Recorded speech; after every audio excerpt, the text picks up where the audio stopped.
Today was the second of two joint hearings with commissioners of the Commodity Futures Trading Commission and the Securities and Exchange Commission sitting at the same rather crowded table. All of them are trying to figure out how best to reconcile or harmonize their regulatory approaches.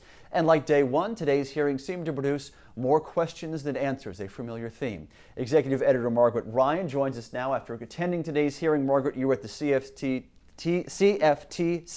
hearings with the SEC just within recent weeks as well. A lot of acronyms flying around. And as you said, more questions than answers. Very few easy solutions here. Not easy solutions. You know, SEC Chairman Mary Shapiro started off today's hearing identifying 5 major areas to be resolved between the commissions. CFTC Chairman Gary Gensler had 12. And that was just from the first day of hearings. And everybody's list probably grew longer today as they heard from 12 more witnesses on 2 panels. Now, major focus was enforcement. Witnesses were still divided on what happened last year as energy commodities went through boom and bust in record time. Was there clearly some element of market manipulation, as the AFL-CIO's Damon Silver said? Or are derivatives markets being unfairly blamed for larger economic ills, as Nira Consulting's Sharon Brown-Hruska maintained?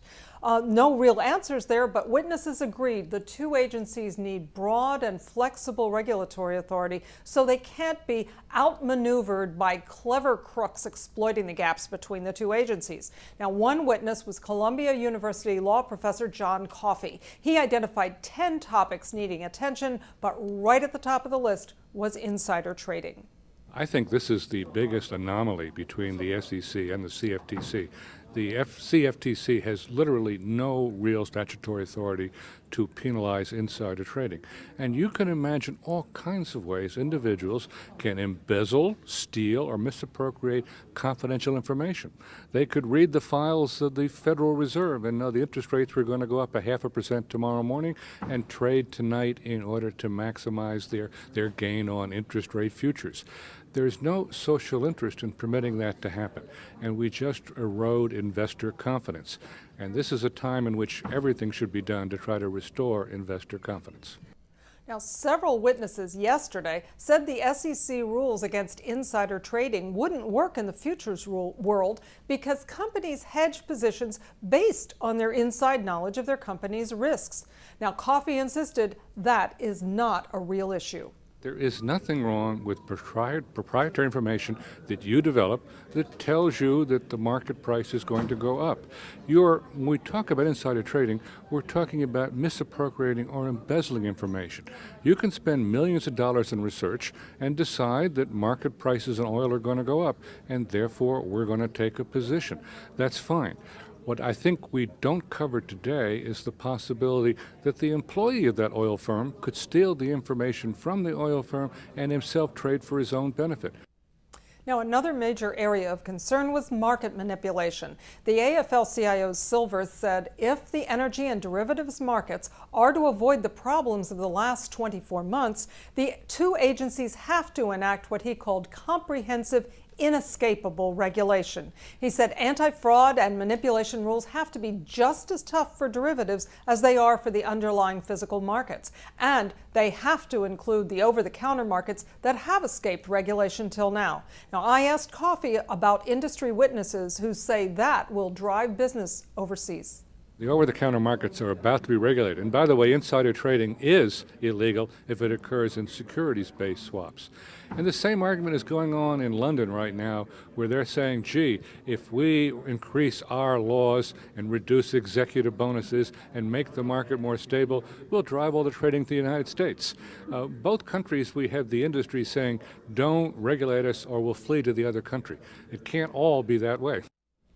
Now, the 2 agencies are holding their record open for comments until September 14th. And then they're supposed to get joint recommendations for congressional action to the White House by September 30th. I asked Gensler after the hearing whether that deadline can be met. He kind of grinned and said, "Do you want to join our staff?" He said the agencies would do their best, but acknowledged time is short and indicated that September 30th report may be just an interim one.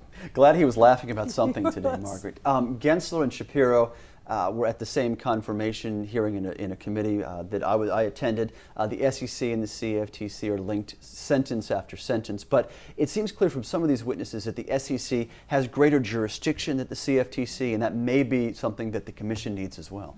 Well, in fact, witnesses generally urged compare what you've got and take the best of both. For instance, stiffer civil penalty authority for the CFTC to match what the SEC already has, and direct restitution authority, which the CFTC has, but the SEC can't order it. They have to go a sideways way to actually reimburse the investor who's been defrauded.